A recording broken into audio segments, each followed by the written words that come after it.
Assalamualaikum warahmatullahi wabarakatuh. Halo anak-anak, apa kabar? Hari ini kita belajar dengan Bu Rizka lagi.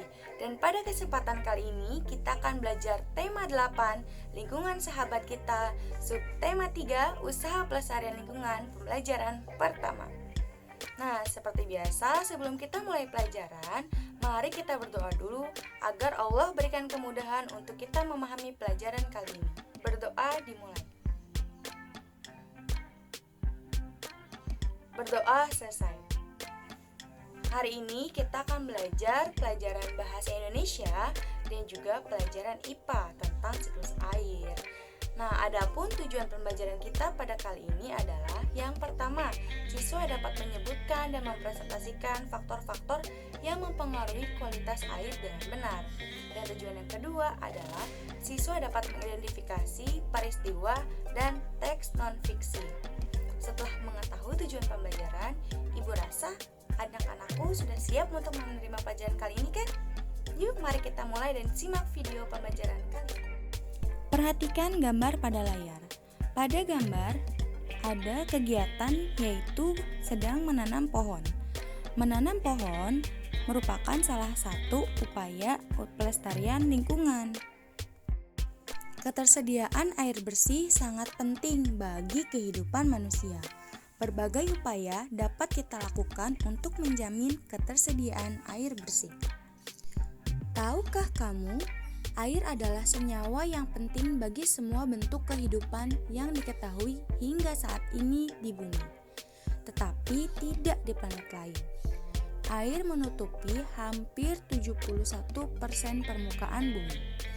Terdapat 1,4 triliun kilometer kubik air tersedia di bumi. Air untuk kebutuhan sehari-hari.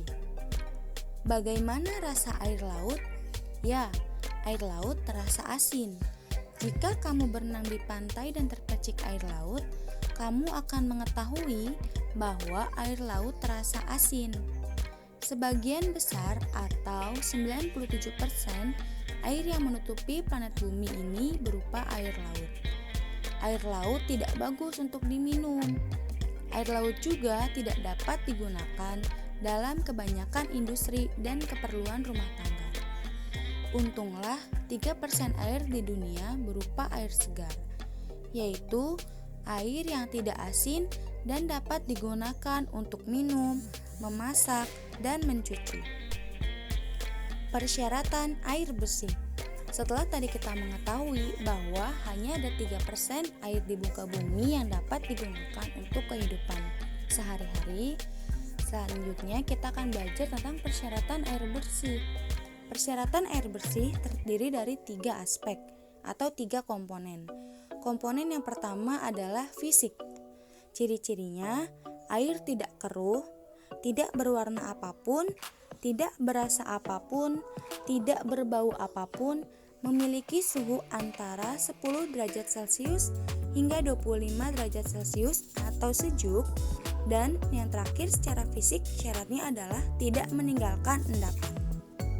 Komponen yang kedua dari persyaratan air bersih yaitu kimiawi. Syaratnya 1. Air tidak mengandung bahan kimiawi yang mengandung racun. 2. Tidak mengandung zat-zat kimiawi yang berlebihan. Dan yang ketiga, cukup yodium.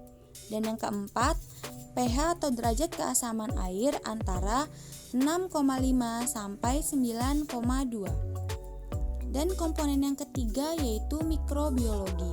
Syarat mikrobiologi adalah tidak mengandung kuman-kuman penyakit seperti disentri, tipes, dan kolera. Masyarakat memerlukan air dalam jumlah yang sangat besar. Air yang akan digunakan diambil dari sungai-sungai terdekat atau sumber-sumber air lain seperti sumur. Air dari sungai dan sumber-sumber air dialirkan dan disimpan di dalam tangki penampungan yang sangat besar. Tangki penampungan berisi air ditambahkan sejumlah gas kecil, gas klorin, untuk membunuh kuman berbahaya. Selanjutnya, air dipompa melalui pipa bawah tanah menuju ke rumah-rumah penduduk. Air inilah yang digunakan untuk keperluan sehari-hari masyarakat. Sumber air lainnya didapat dari penggalian tanah. Lubang penggalian ini dinamakan sumur. Masyarakat membuat sumur sebagai sumber air untuk keperluan sehari-hari. Dahulu, orang menggunakan timba untuk mengambil air dari sumur. Namun, sekarang kita dapat menggunakan pompa air bertenaga listrik. Dengan pompa itu, air dialirkan ke atas melalui pipa menuju ke bak penampungan air, kamar mandi, dapur, dan tempat-tempat lain di rumah. Selanjutnya, kita akan belajar tentang upaya pelestarian air bersih. Hal-hal yang dapat dilakukan sebagai upaya pelestarian air bersih yaitu: yang pertama, menjaga lingkungan. 2. Membuang sampah pada tempatnya. Ketiga, menghemat penggunaan air.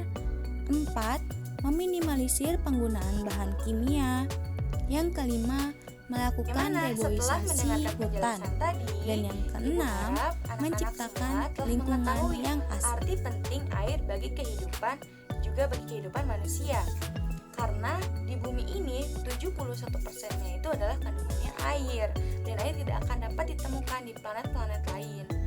Selain itu, tadi juga kita telah belajar tentang air-air apa saja sih yang bisa digunakan. Ada persyaratan air bersih, ada fisik, ada secara kimiawi, dan juga secara mikrobiologi.